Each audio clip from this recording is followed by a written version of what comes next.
Seja muito bem-vindo ao nosso canal, eu sou o professor Ailton da Costa e o tema escolhido de hoje no nosso quadro Mistérios da História é sobre bruxaria no imaginário medieval. Desde já eu vou pedir a você para se inscrever no nosso canal e deixar o seu like para a gente poder continuar desenvolvendo o nosso trabalho. Mas o que dizer sobre o termo bruxa? No imaginário popular, a bruxa é retratada como uma mulher de hábitos estranhos, com um nariz grande, de vestes pretas e que possui muitas vezes uma vassoura, um caldeirão. O Dia das Bruxas, por sua vez, é uma celebração que acontece em vários países no dia 31 de outubro, um dia antes do Dia de Todos os Santos. Acredita-se que as tradições do Halloween têm origem no festival celta da colheita, o Samhain. Entre as atividades desse dia estão as festas da fantasia, a prática do doce ou travessura, a decoração da casa com lanternas feitas de abóboras, jogos de adivinhação e contar histórias assombradas.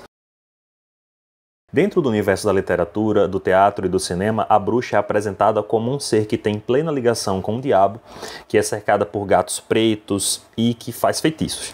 Sobre os gatos, existem até especulações em torno da criação da bula Vox em Roma, que foi emitida pelo Papa Gregório IX, e que supostamente discutia sobre a utilização de gatos pretos, que eram, por sua vez, utilizados por uma seita herege na Alemanha. Após o decreto, deu-se início a um massacre de gatos em várias regiões da Europa que passaram a ser vistos como demoníacos pela Igreja. O termo feiticeira está presente em contos desde a Antiguidade Clássica, a partir das personagens Circe, considerada a deusa da lua, do amor físico e da feitiçaria, e Medeia, que na mitologia grega surge como uma feiticeira sobrinha de Circe e aparece representada na peça Medeia de Eurípides e no mito de Jasão e os Argonatos.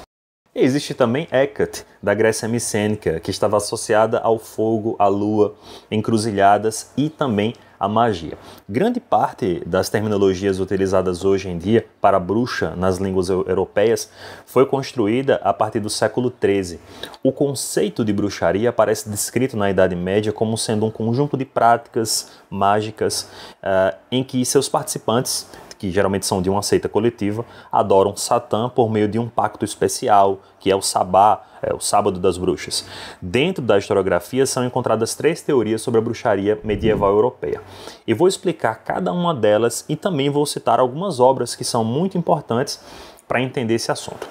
A primeira teoria é a teoria romântica, onde a bruxa é vista como uma forma de resistência em meio ao cristianismo medieval. A partir dessa teoria, eu posso citar a leitura da obra A Feiticeira, do historiador francês Jules Michelet, de 1862. Nessa obra, as bruxas são apresentadas como mulheres que resistem heroicamente contra o poder clerical e a opressão da nobreza. A obra de Michelet transita entre o ficcional e o fato histórico em sua narrativa. Outra obra importante é O Ramo de Ouro, de 1890, do antropólogo escocês Sir James George Frazer, que é considerada uma das obras fundamentais da antropologia e que desenvolve uma discussão sobre mitos, lendas e relatos de magia e religião de diferentes povos do mundo.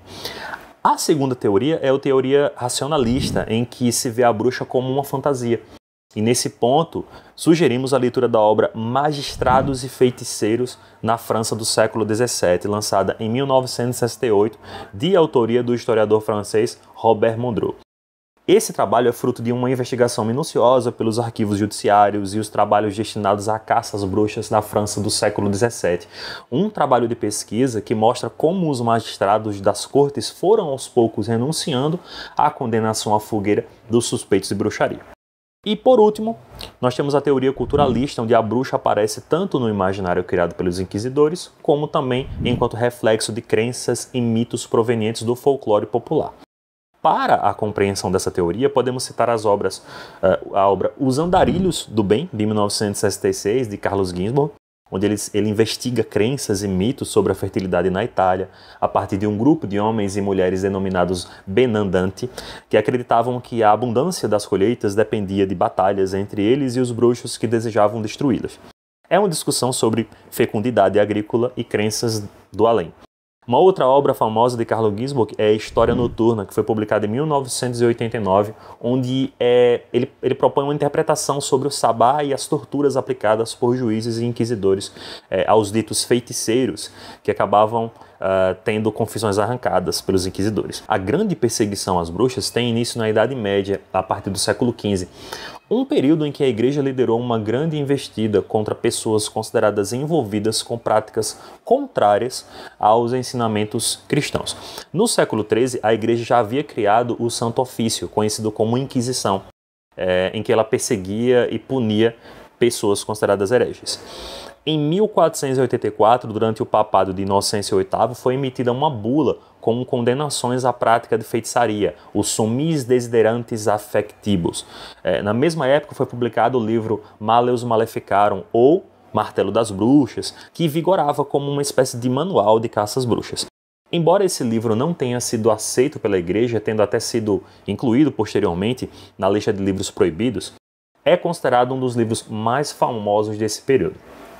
As mulheres seriam o grupo mais acusado de praticar bruxaria. Existiam acusados de diferentes classes sociais, mas as mulheres mais pobres e, em alguns casos, viúvas, eram as mais perseguidas. Mulheres de aparência desagradável, com deficiência física ou o oposto disso, as que tinham uma aparência muito bela e que por isso despertavam desejos entre vários homens, eram sempre investigadas. No processo jurídico foram desenvolvidos alguns mecanismos de reconhecimento das feiticeiras, como por exemplo o ato de pesá-las, porque elas eram vistas como sendo muito leves, como que dotadas de uma leveza sobrenatural. Elas eram até mesmo amarradas e jogadas em lagos ou rios que eram abençoados. Se elas afundassem, eram inocentes. Mas se elas flutuassem, eram consideradas culpadas.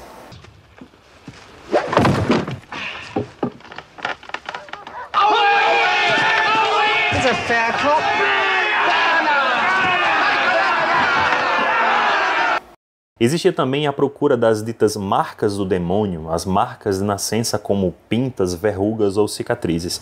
Essas marcas eram procuradas em todo o corpo da pessoa suspeita. Isso era feito em um exame público. Se a pessoa as tivesse, provavelmente seria condenada. Na Suécia, existiam até garotos que acreditavam ter o poder de identificar a marca do diabo na testa da bruxa. Eram os Visgossar.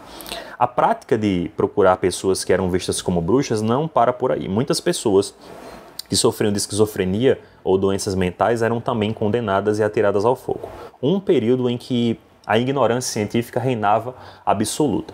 Nesse período foram criados também diferentes métodos de tortura utilizados por clérigos no processo de reconhecimento de práticas de bruxaria. Entre os mais famosos estão o despertar da bruxa, que foi um instrumento desenvolvido pelos italianos, que consistia em inserir um aro de ferro com pontas na altura do peito até o pescoço. A mulher era presa na parede sem poder deitar para descansar. Enquanto isso, homens deveriam vigiar a acusada para que ela não dormisse. Após alguns dias, era comum que a vítima sofresse de alucinações e começasse a falar coisas sem nexo.